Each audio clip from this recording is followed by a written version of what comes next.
Isang mapagpalang umaga po sa ating lahat. Kinagagala ko po lahat ng ating mga kapatid at ating mga bisita na nanonood po ng ating live ngayong umaga.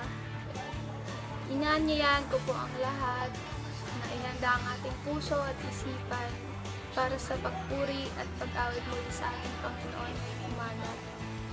Gusto ko lang po i-share yung bagay na iniisip ko po mga nakaraan linggo. Kakaroon na po ako ng worry and anxiety na paano at kailan pa maliliit yung ECQ dahil nalalapit na yung pasukan. At kami pong mga estudyante gusto na rin pong bumalik sa paaralan. At alam ko po na yung iba rin po sa atin na may mga pamilya at nagtatrabaho ay nagkakaroon na rin ng worry kung paano pa natin matutustusan yung mga kailangan natin, saan tayo kukuha ng pera. At alam ko po na mahirap yung pinagdadaanan natin ngayon dahil sa COVID-19. Pero gusto ko po i-encourage ang lahat na sa umagang ito, sa mga oras na ito, ay ibigay muna natin ang ating puso at ang ating worries sa ating Panginoon. Dahil kahit anong words po yan, siya lang po ang makakapagtanggal nito at siya lang po ang makakapagpagaan ng ating mga puso at ang ating isipan. Ulitin po natin ang ito.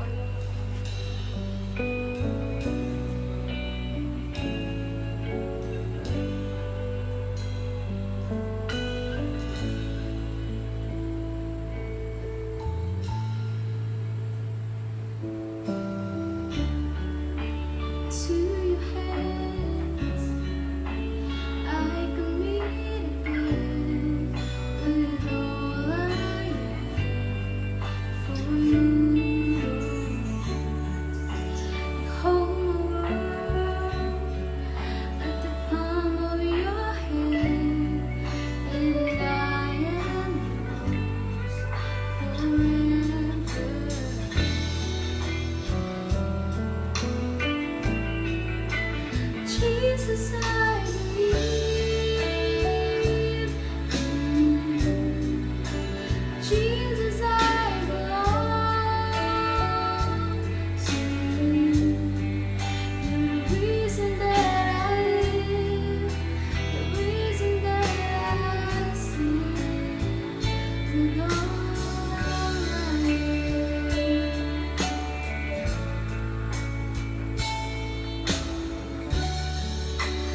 walk with you wherever you go, through tears and joy. I'll trust in you, that I will live in all of your ways, in your promises forever.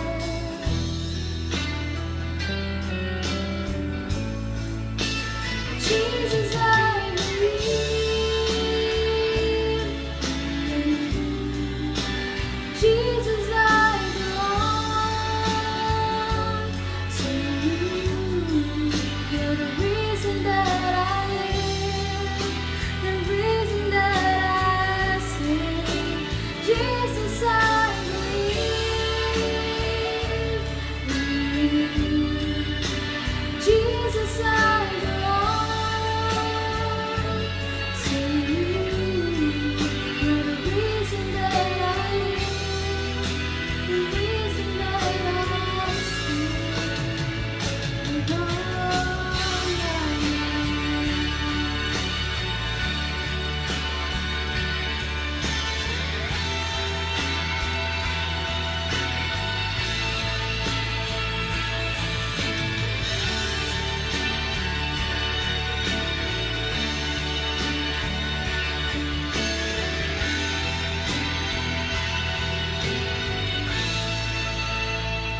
I will worship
Jesus, I believe.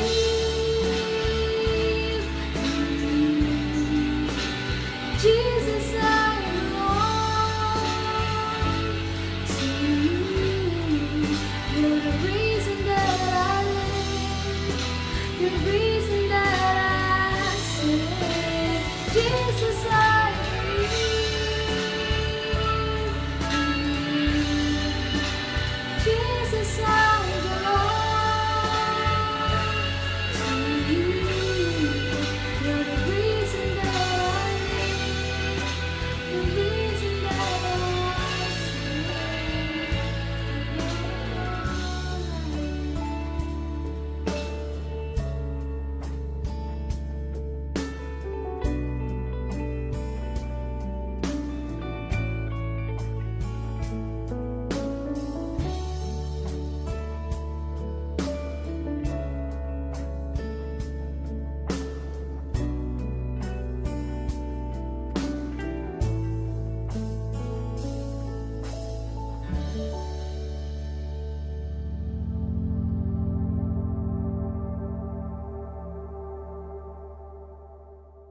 Magandang umaga po mga kapatid. Linggo po at tayo po ay mananambahan sa ating Panginoon. Tayo po ay manalangin. Pikit po natin ang ating mga mata at sa mandali ang yumukod at hanapin natin ang presensya ng ating Panginoon upang mahanda ang ating mga puso.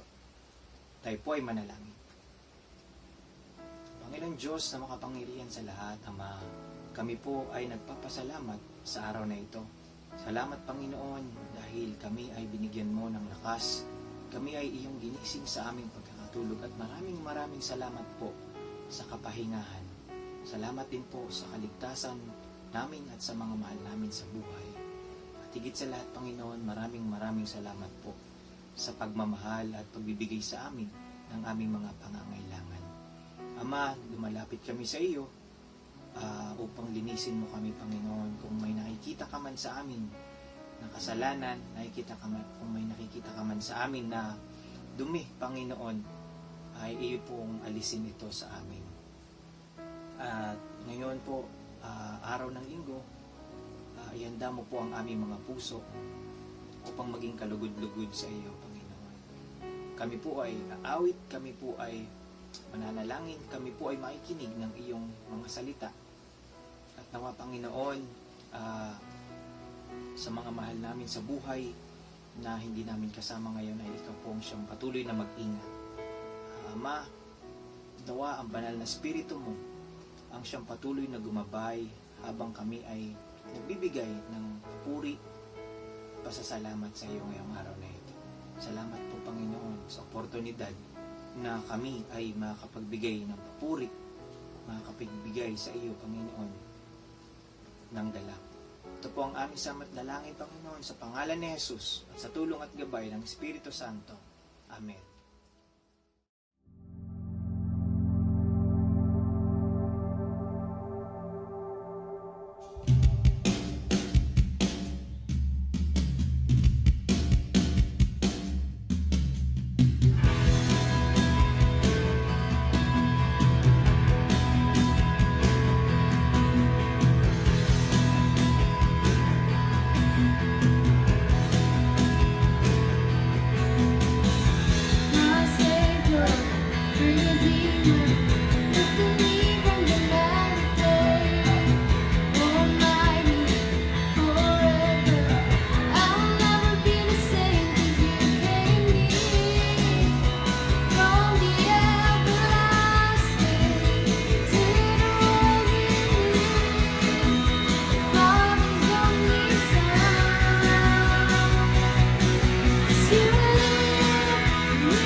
song in itself, it's not what you have required.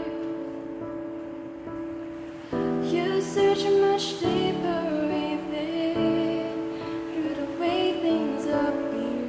You're looking into my heart.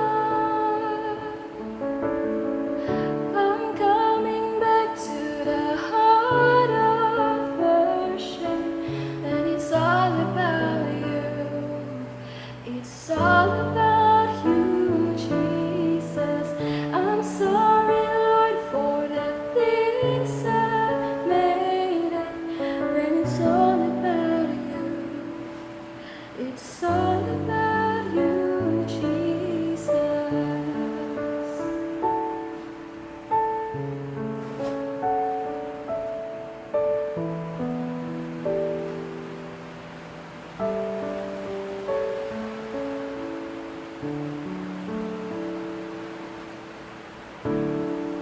King of endless word, no one could express how much you deserve. Though I'm weak and poor, all I have is yours, every single breath. I'll bring you more than a song, for a song in itself, it's not what you have required. You search much deeper within, through the way things appear. You're looking into my heart. I'm coming back to the heart of worship, and it's all about you. It's all about you, Jesus. I'm sorry, Lord, for the things I've made it, but it's all about you. It's all about you, Jesus. I'm coming back to heart of worship, and it's all about you. It's all about you, Jesus. I'm sorry, Lord, for the things I've made. It's all about you. It's all about you, Jesus.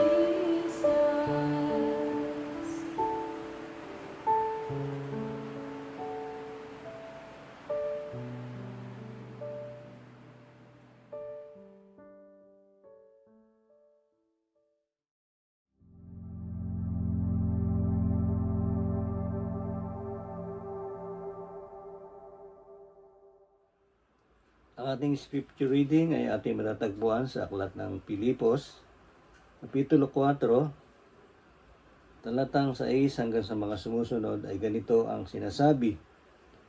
Huwag kayong mga balisa sa anumang bagay, kundi sa lahat ng mga bagay sa pamamagitan ng panalangin at daing na may pagpapasalamat ay ipakilala ninyo ang inyong mga kahilingan sa Diyos. At ang kapayapaan ng Diyos na di masayod ng pag-iisip ay mag-iingat ng inyong mga puso at ng inyong mga pag-iisip kay Kristo Jesus. Katapos-tapusan mga kapatid, anong bagay na katotohanan, anumang bagay na kagalang-galang, anumang bagay na matuwid, anumang bagay na malinis, anumang bagay na kaibig-ibig, anumang bagay na mabuting ulat, kung may anumang kagalingan at kung may anumang kapurihan, ay isipin ninyo ang mga bagay na ito. Pagpalain nawa tayo ng Panginoon sa pag-abasa at pag-arinig ng kanyang mga banal at talataan. Tayo po ay manalangin. Maraming Diyos na lubhang kapangyarihan sa lahat. Panginoon, kami ay nagpapasalamat sa patuloy na buhay, kalakasan, gayon din Panginoon sa mga biyaya at kapala na pinagkakaloob mo sa bawat isa. Salamat Panginoon sa kabila ng banta ng COVID-19. Naririto Panginoon ng iyong mga anak, maharap sa iyo na isang haing buhay Banal na kaaya-aya na siya naming katampatang pagsamba, Ama, sa iyo. Salamat, Panginoon, sa mga taong ginagamit mo upang magsaliksik, Panginoon, ng gamot na or vaccine, Panginoon, na kinakailangan upang makontrol, Panginoon, ang virus na ito. Salamat din, Panginoon, sa patuloy na pagtitiwala sa katapatan mo, Panginoon, sa bawat isa upang harapin namin, Panginoon, na may pag-asa ang krisis na ito. Salamat din, Panginoon, sa kapatid namin na gagamitin mo sa umagang ito upang siyang pahayag ng iyong mga banal na salita. Nadalangin, Panginoon, namin na sa iyong puspusin ng banal na Espiritu at ipagkaloob, Panginoon, ang karunungan na nagmumula sa iyo. Tulungan mo po siya, Panginoon, at patuloy na pagpalain. Nawa, Panginoon, ang kanyang lahat na sasalitain ay huwag manggaling sa kanyang sarili lamang, bagkus ito, Panginoon, ay manggaling sa iyo dyan sa kaitaasan. Dalangin namin, Panginoon, na ang pinakamataas sa papuri at pagsamba ay aming may pagkaloob sa iyo sa umagang ito. Ito, Panginoon, ang aming samot dalangin sa matamis pangalan ni Jesus. Amen.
Amazing grace, how sweet the sound that saved a wretch like me.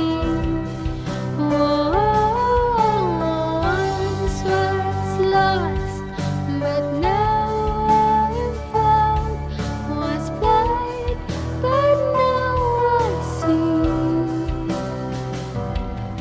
Amazing grace, how sweet the sound that saved a wretch like me. Once was lost, but now I'm found. Was blind, but now I see. Oh, I can see now.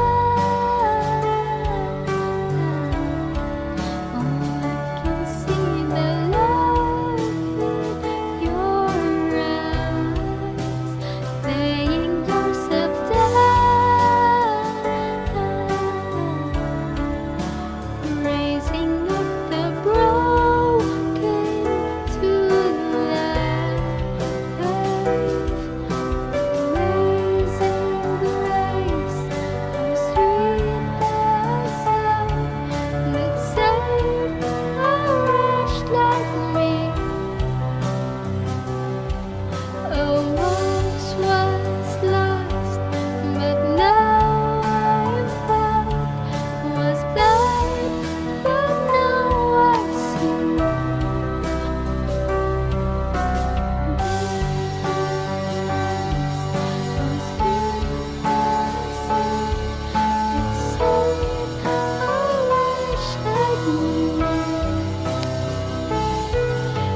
Once was lost, but now I'm found.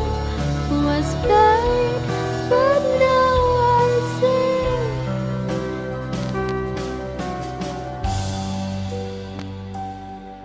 How sweet the sound, a wretch like I once was lost, but now I'm found. Was blind, but now I see.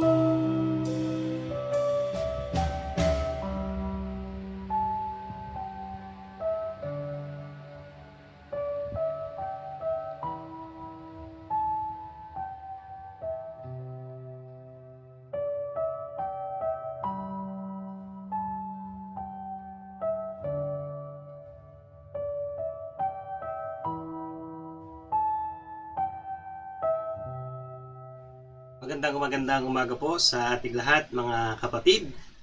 Lalo higit po sa ating mga kapatid na nasa kanilang tahanan ngayon po na nakikibahagi sa ating pong pagsamba sa ating nag-iisang buhay na Diyos at tagapagligtas. Salamat po sa Panginoon dahil sa ating video recording po sa ating pagsamba ay nabigyan muli ng pagkakataon ang bawat magkakapatid na makapaglingkod sa Panginoon. Kaya salamat po sa mga nagpaawit, katapos sa mga nagpaawit, mga nanalangin, po sa ating mga sa music team, sa ating mga elders, deacons at sa lahat po na naging bahagi ng ating pagsamba. Yan, kung mapapansin niyo po mga kapatid, this is the very first time na ako po ay magme-message na wala po sa pulpit. Totoo po yan, dahil nagkaroon po ng konting problema yung aking cellphone, kaya hindi ako makakuha ng video ngayon. Pero praise God, ang Panginoon ay laging may daan o paraan para po may sakatuparan ng kanyang gawain. So salamat po sa Panginoon. Ayan, kamusta kayo mga kapatid? Gusto ko po kayong kamustahin, mga kapatid. Hindi ko man po kayo nadadalaw sa inyong mga tahanan, pero asahan po ninyo na everyday, na kayo po'y laging kasama ko sa mga panalangin. Ang aking pong panalangin, kayo laging maging ligtas, at syempre hindi lang basta ligtas, kundi masaya, sa inyong mga tahanan. Ayan, sa pag-extend po muli ng enhanced community quarantine, lalong dumarami ang mga tanong at pag-aalala, ng mga tao. Sabi nga po ng nakakarami ang tanong nila, kailan kaya matatapos ang COVID-19? Ayan, so kailan kaya ito matatapos? Kailan ba matatanggal ang lockdown? Kailan ba mawawala magkakaroon ng vaccine? Kailan ba uli ako makakalibot, baka kagala, mabibisita yung aking ibang mga mahal sa buhay na namimiss ko na. Yung iba naman po ay ang tanong nila ay dadami pa ba ang mahahawa, gaano pa ba karami ang mamamatay sa sakit na ito. Yung iba naman ay ang kanilang katanungan, ang kanilang inaalala ay gaano pa ba kaya itatagal ng aming pagkain. Ayan, darating pa ba ang ayuda mula sa gobyerno? Meron pa ba akong matatanggap na relief? Ayan, meron ba akong matatanggap sa DOLE, sa SAP, o ibang mga ayuda, mga tulong, Ayan, kung ikaw naman na ikaw ay isang worker, ang tanong mo siguro ay, pagkatapos ba ng lockdown ay meron ba akong trabaho pang mababalikan? Yan po yung isang inaalala din ng mga worker. Kung ikaw naman ay isang negosyante, siguro iniisip mo na rin gaano na kaya kalaki yung nalulugi ko. Ayan, hindi na ako uli nakakapag-negosyo. Ayan, kahit po mga estudyante, tinatanong siguro nila kailan ba babalik ang klase, yung mga graduating student, meron pa bang graduation na darating. So, yan po yung iba't ibang katanungan na kung saan ay iba't ibang level ng suliranin na kuminsan po ay nagdudulot sa atin ng sobrang pag-aalala at pagkabalisa. Kaya pag-aaralan po natin ngayon mga kapatid, freedom from anxiety. Yan. So, pag sinabi po nating anxiety means fear to the unknown. Yan, napakaganda po ng message ni Brother Ariel last Sunday na pinakita sa atin how to overcome our fear. At ito pong message na ito ay katuloy nung kanyang mensahe. At pag-uusapan naman natin ay how to overcome our worries, our anxiety. Sa ating buhay, natatakot tayo sa isang bagay na hindi pa nangyayari, iniisip mo pa lang ay ikaw ay nangihina na, naguguluhan ka na, nagkakaroon ka na ng negatibong pag-iisip, nalulungkot ka na, kasi walang katiyakan dun sa mga sagot na sa ating mga katanungan. Ngayon po ipag-aralan natin mula mismo sa mga pangungusap ng ating Panginoon yung tungkol po sa pagkabalisa. Sabi po sa ating konteksto sa Matthew chapter 6 verses 24 to 34, maring ito po yung binasa kanina. 5 beses binanggit ng ating Panginoon dito yung pagkabalisa o yung worry.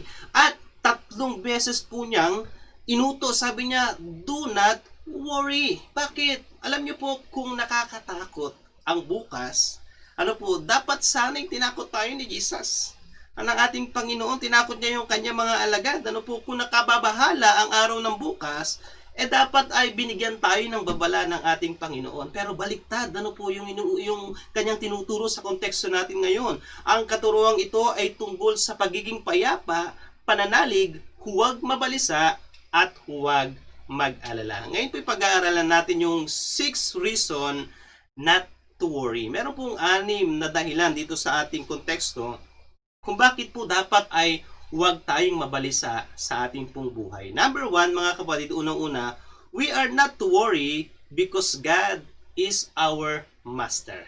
Hindi tayo dapat mag-alala kasi ang Diyos ang siyang tunay nating Panginoon. Siya ang ating master. Amen po ba? Amen. Sabi po sa verse 24, no one can serve two masters. Either he will hate the one and love the other, or he will devote to the one and despise the other.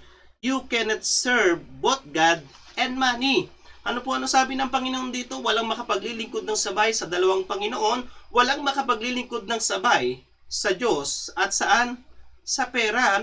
Jesus said, you cannot serve both God and money. Ngayon, ang tanong, pastor, ano naman kinalaman ng pera sa pagkakabalisa? Alam niyo po ba mga kapatid, na ang pagmamahal sa salapi o ang paglilingkod sa salapi ay isa po sa madalas pinagmumulan ng worry o pagkakabalisa? Alam niyo po ba yun mga kapatid?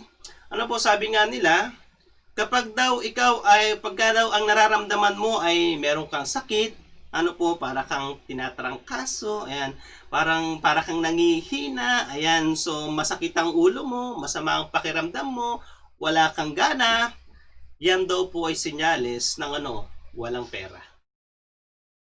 Pakitanong nyo nga po yung katabi nyo, sister, brother, may pera ka ba? Ayan, so kaya pala masaya ka. Ayan, di ba? So wala nang pera, ano pong ibig ko sabihin? Ang mga taong nagmamahal sa salapi, ay madalas na babalisa. Kung inaakala natin, na mga mahihirap lang o yung mga meron po mga pangailangan, ang mga nababalisa, nagkakamali po tayo.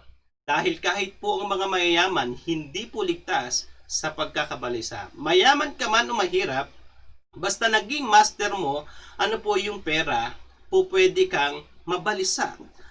Can you imagine, na yung mga mayayaman, lalong higit yung kumikita ng milyon-milyon araw-araw sa kanilang negosyo, lalo na yung nandoon sa top 10 most richest person in the world. Grabe, gaano na kaya yung kanilang iniisip? Kung gaano kalaki na kaya yung kanilang nalulugi. Kung tayo iniisip natin, tagal na natin hindi nagtatrabaho, libo-libo yung nawawala sa atin, much more, itong mga mayayaman na milyon-milyon, yung nawawala sa kanila. Hindi ko po sinasabing pagka ikaw ay mayaman, ay nababalisa ka. Ang sinasabi dito, pag ginawa mong master yung pera, mayaman ka man o mahirap ka, pag ginawa mong master yung pera, mababalisa ka. Can you imagine, dapat ang mayaman, dahil sa laki na ng pera mo, kahit ilang taong sigurong lockdown, hindi ka maghihirap, sapat ang pangangailangan mo, pero sa halip na ikaw yung maging thankful, minsan nakikita mo yung sarili mo, nagko-complain ka, nagwo-worry ka. Bakit? Isa po sa dahilan, dahil hindi ka makontento at gusto mo pong makakuha ng maraming pera, at ito nga po ay ating kinababalisa. Kaya po isang sekreto na tinuturo ng Panginoon, maglingkod ka lang sa akin. Ako lang ang gawin mong master, wag ang pera. Although mahalaga ang pera, sa ating buhay, pero hindi ito dapat gawing Panginoon dahil mag-worry tayo. Amen? Amen. Okay. Pangalawang bagay, mga kapatid, na tinuro ng ating Panginoon sa ating mga talata, we are not to worry because life is more than food and body is more than clothing. Pangalawang dahilan, kung bakit hindi tayo dapat mag-worry. Kasi sabi ng Panginoon, yung buhay mo mas mahalaga sa pagkain. Yung katawan mo mas mahalaga sa pananamit. Sabi po sa verse 25, therefore I tell you, do not worry about your life, what you will eat or drink, or about your body, what you will wear. Is not life more important than food, and the body more important than clothes? Alam niyo po sa ating buhay, dapat po sa ating buhay, habang tayo ay tumatanda, habang tayo nagkakaedad, dapat lalo tayong huwag mabalisa. Amen? Bakit? Kasi kung nabuhay na tayo ng 20 years, 30 years, 40 years, o yung ba, senior citizen na, 70 years na, ganito na tayo katagal nabubuhay, ngayon pa ba naman tayo mag-aalala? Amen po ba? Nakukuha niyo po yung punto, sa dami ng taon, sa dami ng pagsubok, sa dami ng problema, sa dami ng bagyong dumating sa ating buhay, buhay pa tayo hanggang ngayon na nagpapatunay na sa tagal ng panahon tayo iningatan at napatunayan natin ang tunay na katapatan ng Panginoon sa ating buhay. Amen po ba? Kaya nga meron tayong kantang dakilang katapatan. Lahat tayo alam natin ang mensahe nito. Napakalalim na mula pa sa unang panahon hanggang sa panahon natin ngayon at sa panahon na darating, ang Panginoon ay laging tapat. Kaya sabi ng Panginoon, Jesus said, do not worry about your basic needs. Ano ba yung basic needs? Yan yung pagkain, yan yung ating inumin, yan yung ating dinadamit. Huwag tayong mag-worry dyan. Bakit? Because God will provide. He provides everything we need. Nakikita natin dito, na kung ang Panginoon, mga kapatid, ay nagbigay ng mahalagang bagay, yung buhay sa atin, yung po bang maliit na bagay na pagkain, hindi niya kayang ibigay? Kung yun po bang katawan na mahalaga, yung pong pananamit na hindi naman ganun kahalaga, although mahalaga din yun, hindi kaya kayang ibigay ng Panginoon. Ang logic dito mga kapatid, mas mahalaga yon. Na tayo ay merong buhay. Kaya mga kapatid, mga magulang, wag tayong mag-alala. Sa ating buhay, hindi naman tayo nabubuhay para lamang po kumain. Tayo po ay nabubuhay upang mabuhay ng wasto. Anong ibig sabihin? Lagyan natin ng saya at kulay ang ating buhay. Alam niyo po sa ating mga basic needs, kung hati-hatiin natin ang ating basic needs sa loob lamang ng, sabihin natin kahit weekly or daily, hindi tayo basta-basta mag-aalala. Pero pagka inisip mo kaagad yung pang isang buwan, ano kayang kakainin ko sa loob ng isang buwan? Ano kayang kakainin ko sa loob ng isang taon? Mag-aalala ka na kasi ang dami na nung iniisip mo. Nababalisa ka na pagka ganun ang nangyari. Dito sa pangungusap na ito, napakaganda ng sinabi ng Panginoon. Kung maaari tayong bigyan ng Diyos ng napakalaking kaloob tulad ng buhay at katawan, tiyak na ibibigay din ng Diyos, ang maliliit na bagay, ang ating mga pangangailangan. Naniniwala po ba kayo ron? Siyempre naman po, ang Panginoon mismo ang nagsabi niyan. Pangatlong dahilan kung bakit dapat hindi po tayo mabalisa sa ating buhay. We are not to worry because God will take care of His creation. Pangatlong dahilan mga kapatid kung bakit hindi tayo dapat mabalisa, kasi ang Diyos, ay iniingatan, inaalagaan niya lahat, ng kanyang mga nilikha. Hindi tayo dapat mag-alala dahil hindi lang po mahalaga, sobrang napakahalaga natin sa Diyos. At dito po sa ating babasahin, na konteksto, patutunayan niya ng Panginoon na sabi sa verse 26, Look at the birds of the air. They do not sow or reap or store away in barns, and yet your heavenly Father feeds them. Are you not much more valuable than they? Unang halimbawa, yung mga ibon. Bakit? Sa dami-dami po ng halimbawa na pwedeng gamitin ng Panginoon, bakit ibon pa? Alam niyo po, sa kultura ng Israel, itong mga ibon na tinutukoy ng Panginoon, para sa kanila parang wala itong kwenta. Wala itong ganon kalaking halaga. Itong mga ibon na ito po, pwede itong mabuhay kahit hindi mo alagaan. Hindi mo naman siya pwedeng huli, tas ibenta. Hindi ko sinasabing walang halaga sa Panginoon. Sa pananaw po ng Israel, itong mga ibon na ito halos walang halaga. Pero, hindi sila nagtatanim, hindi sila nag-aani, hindi sila nag-iipon, pero sila po'y nabubuhay. Pinapakain sila ng ating amang nasa langit. Can you imagine? Meron pong halos about 3,000 species ng ibon. Lahat ng ibon na ito iniingatan, pinapatnubayan, ginagabayan, pinapakain ng Panginoon. Paano pa kaya tayo? How much more does God provides for the crown of His creation? Bakit? Tayo po kasi yung paborito. Tayo yung pinaka-special na likha sa lahat ng Panginoon. We are created with effort, with purpose. We are created according to the image of God. Kaya yung ibon, kung kayo nababalis at meron kayong nakikitang ibon, halimbawa dyan sa paligid, maaalala nyo, kung itong ibon na ito, naalagaan, pinapakain ng Panginoon, ako pa kaya? Na nilikha na may layunin, nilikha na merong effort, yung pagkakalikha sa atin, nilikha na ayon sa kawagis ng Panginoon. Napakaganda po, napakalalim, nung pinaghuhugutan ng Panginoon, kung bakit niya ginamit yung ibon. Pangalawang halimbawa, yung pong mga halaman. Sa verse 28 to 30, And why do you worry about clothes? See how the lilies of the field grow. They do not labor or spin. Yet I tell you that not even Solomon in all his splendor was dressed like one of these. If that is how God clothes the grass of the field, which is here today and tomorrow is thrown into the fire, will He not much more clothe you, o you of little faith? Ano sinasabi ng Panginoon? Pangalawa, halaman, damo. Specifically dito alam niyo po ba yung bulaklak na lilis? O lili, parang yung wildflower na palabas, pero ano po, yung lily na bulaklak sa bansang Israel. At naman, itong mga halaman, na mga non-agricultural plants. Anong ibig sabihin? Kusang tumutubo, walang nag-aalaga, pero nabubuhay. Can you imagine, itong mga damong ito, walang kusa na lang sumusulpot, nabubuhay, pero ang gaganda po ng bulaklak na ito. Sa atin, isa po sa lilies, yung tinatawag nating water lilies, yung nabubuhay sa tubig. Napakaganda po ng bulaklak nun, pero walang nag-aalaga doon, walang nagpapadaba, walang nagdidilig, pero nabubuhay at napakaganda. Kaya nga sabi nyo, kahit si Solomon na napakaringal na mga damit, hindi niya naranasan na makapagsuot ng tulad ng mga damit na singgaganda ng bulaklak na ito.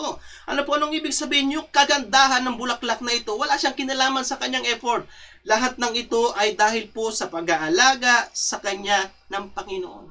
Yung pinupunto natin dito, napakagandang halimbawa ni Jesus, lalo na po kung ito'y ating maunawaan, na itong mga damong ito na bulaklak na sisibol, tapos kinabukasan igagatong sa kalan, iniingatan ng Panginoon. Anong ibig sabihin nito? Tayo pa kaya? Na mas mahalaga kaysa mga bulaklak, kaysa mga damo, hindi po tayo pababayaan ng Panginoon. Pang-apat na dahilan, mga kapatid, kung bakit tayo dapat hindi mabalisa. We are not to worry because worrying doesn't help you. It doesn't help you. Pang-apat na dahilan kung bakit tayo dapat huwag mabalisa? Dahil ang pagkabalisa ay wala pong naitutulong sa atin, sa halip, ito po ay nakakasama pa. Alam niyo po, di bali sana pag tayo po ay nabalisa, yung isang mong sardinas, biglang magiging 3. Ayan. Meron ka isang sardinas, nababalisa ka. Yung isang mong sardinas, biglang naging 3. Pero hindi nangyayari. Yung halimbawa, 1 kilo mong bigas, bigla kang nabalisa, biglang naging 10 kilo. Maganda po sana mabalisa. O kaya naman yung pera mo, halimbawa, ang pera mo na lang ay 100, tapos magiging 1,000. Sarap sana mabalisa. Pero hindi po. Wala eh. Ang masakit nga po, sabi dito sa verse 27, sabi ng Panginoon, who are you by worrying can add a single hour to his life? Sino sa inyo yung makakapagbabahaba ng kanyang buhay sa pamamagitan ng pagkabalisa kahit 1 oras lamang? Ang sagot, wala. Sa halip po, ang pagkabalisa ay nakakapagpaikli pa ng buhay. Nakakalungkot po yung isang nagtrending sa Facebook, hindi ko po alam kung ito ay nabalita sa TV, isang senior citizen namatay dahil po nag-worry. Totoo po yun. Pumila daw po siya sa SAP. Ngayon, hindi siya natanggap. Iniisip-isip niya ng gusto kung bakit hindi siya napasama. Senior citizen nga daw siya. Ngayon nung kaisip niya, sobrang siyang nabalisa. Alam niyo po nangyari? Inatake po sa puso. Nakakalungkot po ang pangyayaring ito. Hindi ko sinisisi yung senior citizen, hindi ko sinisisi ang DSWD. Pero pinapakita ko dito na yung pagwo-worry po talaga ay talagang nakakasama sa ating buhay, sa ating po kalusugan. Ang pagka-worry walang idadagdag na haba. Walang idadagdag na haba in terms of numbers of years. Ang pagka-worry walang idadagdag na lawak o lalim in terms of enjoyment. Ang pagkabalisa ay nag-aalis ng saya ng kulay sa ating pong buhay. Humahaba yung buhay. Na meron pong pagdurusa at meron pong pagkatakot dahil sa isang bagay na walang kasiguraduhan. Alam niyo po, pag ang tao po ay nagwo-worry, halos hindi ka nga makatulog.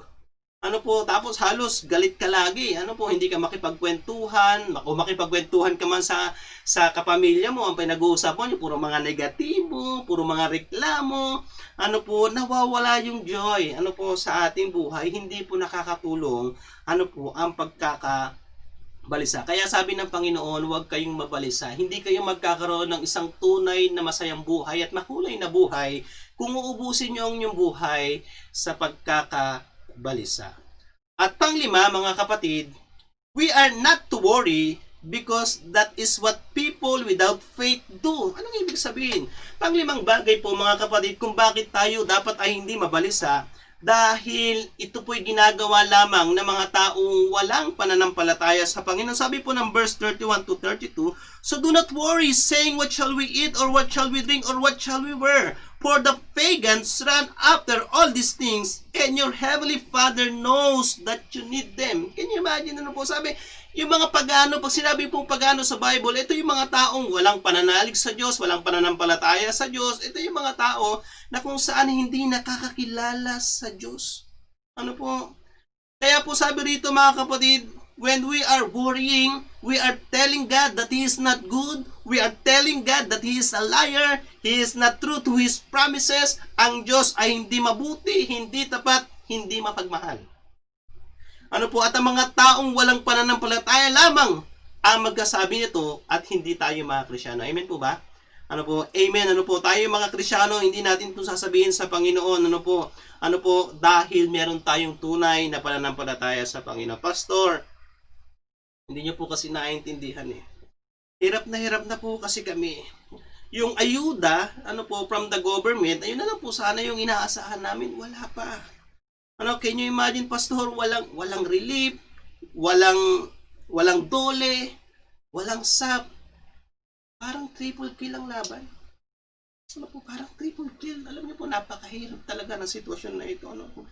Totoo pong malaking tulong, talaga yung magkaroon tayo na makakuha tayo ng ayuda sa gobyerno natin, sa DOLE or sa SAP.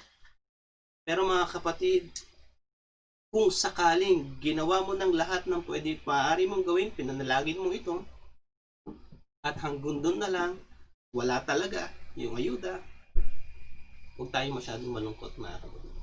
Ibigay natin sa Diyos ang ating pangangailangan. Amen? Ibigay natin sa Diyos. Sabi ng Panginoon dito, sabi ni Jesus Christ, your heavenly Father knows what you need them. Alam ng Diyos yung sitwasyon mo. Alam ng Diyos kung ano yung pangangailangan mo. Alam niyo po sa ating buhay. Alam ng Diyos kung may kakainin ka ba ngayon o bukas. Alam ng Diyos kung hanggang kailan pa abutin yung pagkain mo. Alam ng Diyos, mga kapatid, na wala ka talaga natanggap sa gobyerno. Alam yan ng Diyos. Anong sinasabi ng Panginoon? Dahil alam yan ng Diyos yung lahat ng bagay na nangyayari sa'yo, He will never forget you. He will provide for you. Sa ating buhay minsan kasi, ang nakakalimutan natin kung sino tayo sa harapan ng Diyos. Sabi rito, your heavenly Father, we are God's children. Anak tayo ng Diyos. Huwag natin kakalimutan yon. Huwag din natin kakalimutan sino ba ang Diyos. Siya po yung ating, mapagmahal na Ama. Huwag natin kakalimutan yon sa ating pong buhay. Ano man ang sitwasyon ng ating buhay, kapatid, alam yan ng Diyos. At dahil alam niya ng Diyos, pwede kang mapanatag. Naalala ko po, mga kapatid, na mga unang nag-sermon ako na nagsisimula yung lockdown, may mga kapatiran na nag-text sa akin, Pastor, wala na po kami makain. Pastor, nagugutom po kami. Pero dahil po sa katapatan ng Panginoon, ginamit niya po ang church, ginamit niya po mga kapatid, nakapagbigay tayo ng tulong.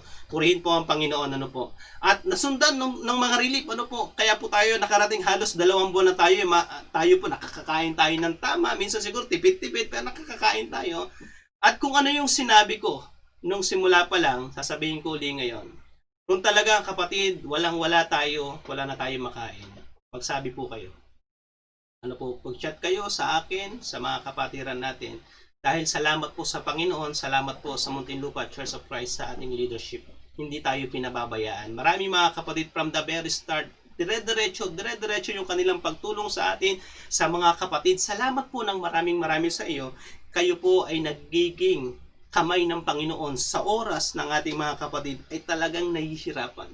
Mga kapatid, pinatutunayan natin dito ng Panginoon, hindi tayo pagkukulangin. Kung pagkain, kahit bigas at sardinas, ipagpasalamat natin sa Panginoon. At nawa po yung lahat ng mga tumutulong, ipagpatuloy natin ito dahil naliligayahan tayo sa pagtulong. Ipagpatuloy natin ito. At sa Diyos lamang po ang lahat po ng kapurihan. Minsan siguro pag nagsabi ko yun, antala ng konti, pero sigurado po mga kapatid, hindi magpapabaya ang Diyos. Sigurado po, meron pong darating. Amen po ba? Amen. Yan po ang pagkakapatiran, ng mga Kristiyano. Pang-anim, mga kapatid, at kahuli-hulihan, lubusin na natin, para mawala ng gusto yung ating pag-aalala. Instead of worrying, seek first God's kingdom and His righteousness. Sa halip na ikaw ay mag-worry, ito yung pinagagawa, ng ating Panginoon. Sabi sa verse 33, but seek first His kingdom and His righteousness, and all these things will be given to you as well. Therefore, do not worry about tomorrow, for tomorrow will worry about itself. Each day has enough trouble of its own. Anong ibig sabihin nito? Ano po tinuturo ng Panginoon dito? Yung daan kung saan ipagkakalob ng Diyos ang maraming pagpapala. Saan yun? Doon sa mga taong naghahanap ng kaharian at katuwiran ng ating Panginoon. Paano po tayo mapapayapa, mga kapatid, sa ating buhay, maging bahagi ng kaharian ng Diyos? Tatanong mo ba ang iyong sarili, mga kapatid? Are you belong in God's kingdom? Sa tingin mo ba ay kasama ka na doon sa kaharian ng Diyos? Then, kung ang sagot mo ay yes, mga kapatid, ano po, nothing to worry. Bakit? Kasi doon po sa kaharian ng Diyos, ano po, nandun yung kapanatagan, kapayapaan, dahil yung Diyos doon, yung hari doon, tatay mo, at yung tatay mo na yon sobrang mapagmahal. At kaya kung saan man po ang Diyos ay naghahari, mga kapatandaan natin, nandoon lagi ang kapayapaan. Kaya kung sa buhay natin, sa ating puso, ano po, nagpasakop tayo doon sa kaharian ng Diyos, pinaghaharian tayo ng Diyos, mapapanatag tayo at mapapayapa tayo. Paano natin makakamit ang pagpapala? Gawin ang katwiran ng Diyos. Ano po, anong ibig sabihin nito? Seek ye first the kingdom of God and His righteousness, yung katwiran ng Diyos. Do what pleases God. Ano po, paano ito? Do good to others, share what you can. Ano po, mga kapatid, mga magulang, ano po, yung katwiran ng Panginoon, ang gumagawa ng katwiran ng Panginoon, ang sabi po pangako ng Panginoon, hindi po pagkukulangin. Ano po, hindi ito pagkukulangin, ano po, ng ating Panginoon. Kaya po, kung may mga pagkakataon tayong gumawa ng kabutihan sa ating kapitbahay, sa ating kapatid, ipagkaloob natin yan. Bakit? May pangako sa iyo ang Panginoon. Hindi kanya pagkukulangin. Ano po, napakatotoo, ano po, ng pangako ng ating Panginoon. Kaya nga po, mga kapatid, napakaganda rin, ano po, na yung righteousness, tayo po ay nananalangin, tayo po ay sumasamba sa Panginoon, ano po, tayo po ay naglilingkod sa Kanya. That's righteousness, ano po. At sa kaharian ng Diyos, mga kapatid, walang mapapabayaan doon, wala pong fake news doon. Ano po, sa ating pong buhay, mga kapatid, sa dami po ng distraction sa mundong ito, sa dami ng mga negatibo, mga fake news, sikapin natin, ano po, na pag nakipag-usap naman tayo sa ating mga mahal sa buhay, piliin naman natin yung mga masasaya, yung mga tinatawag na good vibes. Kung mag-share naman tayo sa Facebook, huwag naman yung laging nakakatakot, yung masamang balita, huwag naman laging ganon. Piliin din natin yung mga may pampag-good vibes, yung medyo mangingiti ka ng konti, piliin naman natin yon para po magkaroon ng kulay, ano po, at huwag naman laging nag-iisip ng mga bagay-bagay, ano po. Kaya sabi po ng Panginoon sa verse 34, therefore do not worry about tomorrow, for tomorrow will worry about itself. Each day has enough trouble of its own. Huwag mong problemahin, huwag ka mag-worry sa araw ng bukas. Sabi ng Panginoon. Lalo na po sa panahon ngayon, hindi naman natin hawak ang bukas, hindi naman natin hawak ang next week or next month. Bakit natin masyadong iisipin? Ano po, ang Diyos naman ang bahala sa atin. Ano po, na pinatunayan niya na ito sa marami pong pagkakataon. Anong ibig sabihin? Hindi naman ibig sabihin nito, mga kapatid, na wala na tayong gagawin o ubusin na natin lahat ng meron tayo ngayon, bahala na ang bukas. Hindi naman po ganon. Hindi masamang mag-isip, hindi masamang magplano. Ano po, isipin ang mga bagay na kayang isipin. Gawin ang mga kayang gawin. Pero kung hanggang dun na lang talaga yon, ipagkatiwala sa Panginoon. Ang mga iisipin natin dapat, mga kapatid, pag inisip mo ay merong practical, ano po, na aplikasyon. Paano ito? Ano po, kung iisipin mo yung pagkain mo ngayon, paano ko kaya ito mapapahaba? Halimbawa, meron kang isang sardinas, paano ko ito magpapakasya sa buong pamilya? Ano po, syempre, mag-iisip ka ng diskarte mo dyan. Alam nyo po, sa lockdown na ito, halos lahat yata ng ginisang sardinas sa gulay na iluto ko na eh. Ano po, ginisang upo, ginisang sitaw, ginisang repolyo, ginisang pechay, ginisang talbos ng kamote, ginisang miswa, lahat ng ginisa. Ano po, bakit? Diskarte lang. Kinakailangan lang po talaga ng konting tipid. Ang mahalaga, pag ikaw ay kumain, nagpapasalamat ka, Panginoon, sasama-sama ang buong pamilya. Ano pa, pag ikaw ay magluluto ng noodles para sabuhan mo ng medyo marami-rami ng konti.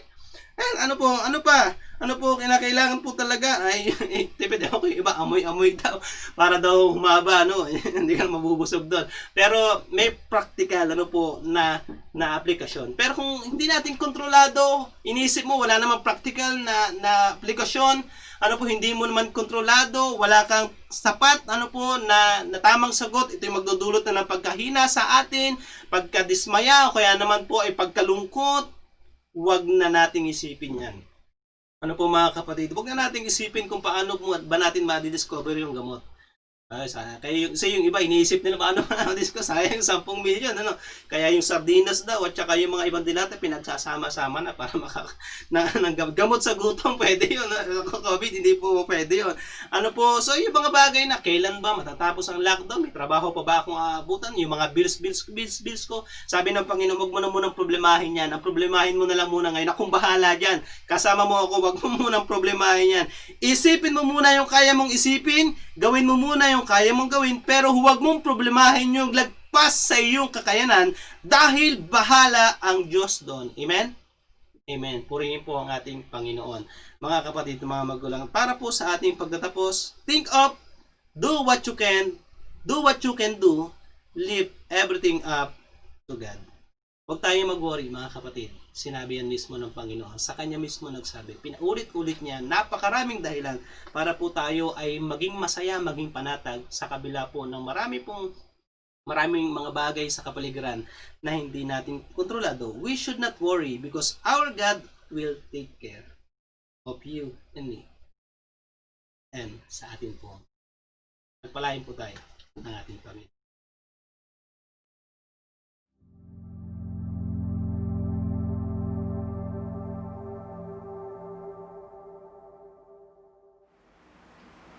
Atin pong ihanda ang ating mga sarili sa pagtanggap ng madalaludan ng ating Panginoon at sandaling pakinggan ang kanyang mga sulat sa aklat ng Lucas, Kabanatang 22. Atin pong pakinggan ang talataang 14 at mga sumusunod. At nang dumating ang oras ay naupo siya at ang mga apostol ay kasalo niya. At sinabi niya sa kanila, pinakahangad kong kanin na kasalo ninyo ang kordero ng Paskong ito bago ako maghirap. Sapagkat sinasabi ko sa inyo, ito'y hindi ko kakanin hanggang sa ito'y maganap sa kaharian ng Diyos. At siya'y dumampot ng sangsaro at nang siya'y makapagpasalamat, ay sinabi niya, kunin ninyo ito at inyong pagbahabahaginin. Sapagkat sinasabi ko sa inyo na hindi na ako iinom mula ngayon ng bunga ng ubas hanggang sa dumating ang kaharian ng Diyos. At siya'y dumampot ng tinapay, at nang siya'y makapagpasalamat ay kanyang pinagputol-putol at ibinigay sa kanila na nagsasabi, ito'y aking katawan na binibigay dahil sa inyo. Gawin ninyo ito sa pag-alaala sa akin. Gayon din naman ang saro pagkatapos sa makahapon na sinasabi, ang sarong ito ay ang bagong tipan sa aking dugo na nabubuhos ng dahil sa inyo. Maging papagpapalalawa sa Panginoon ang pagkabasa at pagkadinig ng kanyang mga salita. Tayo po'y sandaling lungkot at manalangin. Ama naming Diyos, lalo bang makapangyarihan sa lahat, Panginoon, muli maraming salamat, Panginoon, sa pagkakataong ito na pinagpalo mo sa bawat isa. Maraming salamat, Panginoon, na patuloy mo kaming ginagabay at inaalaya mo sa aming buhay. At kami po'y tunay na natutuwa at naliligaya, Panginoon. Kami po ay narito, muli, sama-sama, nagpapuri sa iyo, Panginoon. Kaya namin kong dalangin, nilalapit namin sa iyo, Panginoon, ang aming mga sarili, ang aming mga isipan, ang aming mga puso, Panginoon, nawa pinabigyan mo kami ng Panginoon ng kapatawaran sa aming mga kasalanan. Nawa, Panginoon, ay pagkaloob sa amin ng pagpapala bago namin tanggapin, Panginoon, ang tinapay at saro. Nasa aming harapan, Panginoon, sa bawat tahanan, nawa, Panginoon, pagpalain mo ang bahagi ito, ang saro, Panginoon, at ang tinapay bago natin po tanggapin. Panginoon, ito lang po ang aming samo at dalangin sa matamis na pangalan ni Jesus. Amen.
Mapagpalang araw po sa ating lahat. Tayo po ay nasa dako na ng pagbibigay. Bago po tayo magbigay, ay pakinggan po muna natin ang sinasabi sa banal na kasulatan. Gawa 20:35. Ito po ang sinasabi. Nagbigay halimbawa ako sa inyo sa lahat ng mga bagay na sa ganitong pagpapagal ay dapat kayong magsasaklolo sa mahihina at alalahanin ang mga salita ng Panginoong Hesus na siya rin ang nagsabi, lalo pang mapalad ang magbigay kaysa tumanggap. Pagpalain po pagkarinig at pagkabasa ng banal na salita. Bago po tayo magbigay, ay tayo sumadaling yumuko at manalangin. O dakilang Diyos na tunay na mahabagin sa lahat, maraming pong salamat Panginoon sa biyaya at pagpapala at patuloy na pag-iingat mo sa bawat isa sa amin. Idinadalangin din po namin, Panginoon, ang mga taong patuloy mong ginagamit upang magkaroon ng pananambahang gaya nito.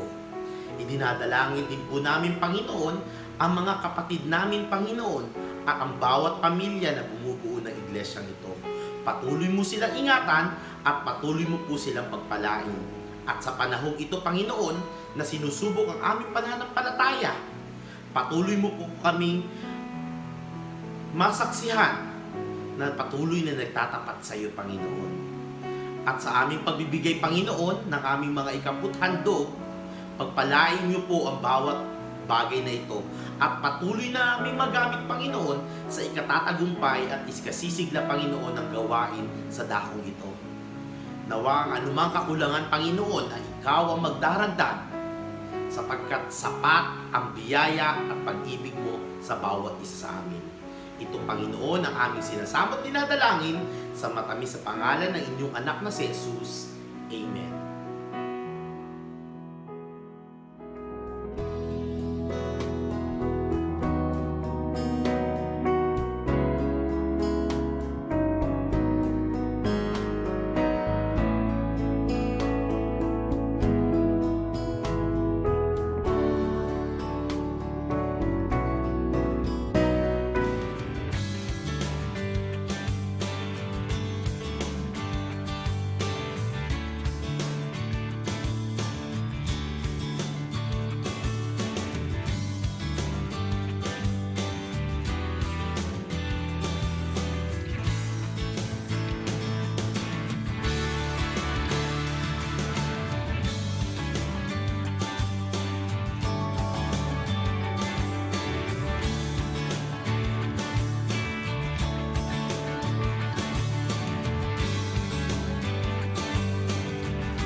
The sun comes up, it's a new day dawning. It's time to sing your song again. Whatever may pass and whatever lies before me, let me be singing when the evening comes. Bless the Lord, oh my soul, oh my soul. I worship His holy name. Sing like never before, oh my soul. I worship Your holy name.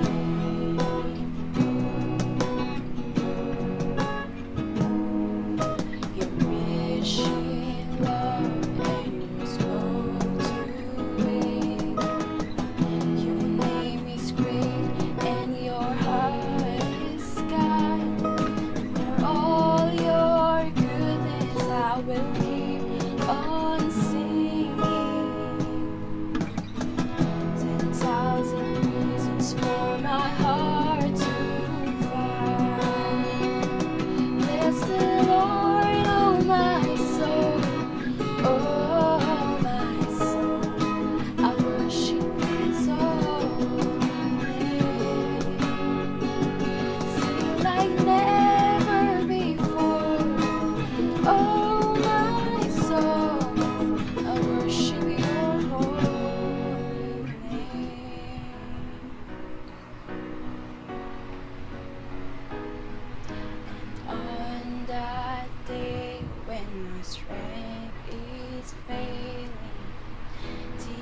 draws near and my time has come, still my soul will sing your grace unending. 10,000 years will forevermore. The Lord, oh my soul, oh my soul, I worship His holy name. Sing like never before, oh my soul, I worship Your holy name. Worship Your holy name. Lord, I worship Your holy name.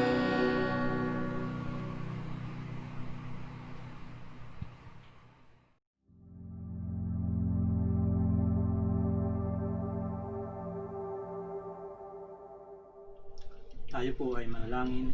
Diyos namin banal na makapangyarihan sa lahat. Muli po Diyos, maraming salamat Panginoon sa pagkakataon ito. Salamat sa nakaraang isang linggo Panginoon na patuloy mo kami iningatan, sinamahan sa lahat ng aming ginagawa. Salamat Panginoon sapagkat minsan pa sa umagang ito narito kami, patuloy na nagpapasalamat, patuloy ka naming pupurihin, patuloy ka naming sasambahin Panginoon. Salamat Panginoon sa bawat isa na ginamit mo sa umagang ito mula sa tagapagpaawit. Salamat po sa bawat isa sa kanila na patuloy pong inilalaan ang kanilang sarili, patuloy na ginagamit Panginoon ang kanilang katalinuhan upang sa magkaganon Panginoon sa pagsamba namin, bagamat kami ay hindi sama-sama, ay patuloy ka po naming binibigyan ng kapurihan Panginoon. Salamat sa bawat isa na patuloy na inilalaan ang kanilang kaalaman upang sa pamamagitan Panginoon ng ganitong sama-sama naming pagpupuri ay nandito kami lahat patuloy na nagkakaisa, patuloy na nagtitiwala sa iyo. Salamat Panginoon sa napakagandang mensahe na aming napakinggan sa umagang ito. Tunay nga po Panginoon na ito ay nagsisilbing pagkain ng aming espiritual na pamumuhay, patuloy na nagbibigay sa amin ng kalakasan, paalaala, at patuloy na nagbibigay sa amin ng inspirasyon Panginoon. Yung mga pagkabahala namin sa aming mga araw-araw na nararanasan, Panginoon, sa pamamagitan ng iyong mga salita, pinalalakas mo kami. Patuloy mo kami binibigyan ng pag-asa. Salamat, Panginoon, sa mensahe na ito na aming napakinggan. Salamat din, Panginoon, sa ang mga nagdaos ng kaarawan. Salamat sa kanilang buhay na patuloy na pong pinapahiram. Sa mga wedding anniversary na nagdaraos, patuloy po dalangin namin na pagkaluban mo pa sila ng maraming taon na pagsasama, patuloy po na buklurin mo ang kanilang pagsasama ng pag-ibig ng kanilang buong pamilya, patuloy po na magtiwala sa iyo. Salamat Panginoon ng marami sa mga taong ginagamit mo sa panahon na ito na laganap Panginoon ang pandemic na nangyayari sa buong bansa. Patuloy namin dalangin, pakaingatan mo ang mga taong ginagamit mo upang makatulong sa mga apektado, sa mga nakaranas ng virus na ito. Salamat Panginoon sapagkat mayroong mga doktor, mga nurse na handang tumulong sa bawat isa na kanilang patuloy na ipinagkakaloob ang kanilang kaalaman, ang kanilang sarili upang patuloy na makatulong sa bawat tao na nangangailangan. Salamat din Panginoon sa mga volunteers na patuloy na inilalaan ang kanilang mga sarili, sa mga kapulisan, sa mga nasa field na patuloy mong ginagamit upang magkaroon ng kaayusan, magkaroon ng kapayapaan ang bawat lugar Panginoon na apektado ng pandemic na ito. Salamat din Panginoon sa aming presidente na patuloy na ginagamit ang kanilang kaalaman, katalinuhan upang magkaroon ng solusyon ng problemang ito, Panginoon. Patuloy po na dalangin namin sa kanila, pakaingatan mo sila. Patuloy mo pong ipagkaloob, Panginoon, ang kalakasan at huwag po sila sanang magkakasakit, Panginoon. Ganun din sa bawat isa sa amin, Panginoon, sa bawat tao, huwag na po nawang lumagana pa ang viruses na ito. Tapos, Panginoon, hawakan mo po ang bawat isa sa amin upang maprotektahan, Panginoon. Huwag na po silang magkakasakit. Salamat, Panginoon, sa pagkakataong muli na sa araw na ito, patuloy ka po namin pupurihin at sasambahin sa pamamagitan, Panginoon, ng awitin, sa pamamagitan ng mga mensahe. Salamat, Panginoon, sa bawat isa na ginamit mo sa umagang ito. Pagpalain mo po ang bawat isa sa amin, ang aming mga kapatid na ngayon ay nasa iba't ibang tahanan. Ikaw po, Panginoon, ang magpuno ng kakulangan sa bawat isa sa amin. Ang mga kapatid namin na inabot sa iba-ibang lugar, Panginoon, patuloy po, Diyos, na ingatan mo sila, ipagkaloob ang mga pangangailangan at lalo higit, Panginoon, humawak sila sa iyo, kumapit sila sa iyo, Panginoon. Magtiwala at patuloy na manatili, Panginoon, sa iyo.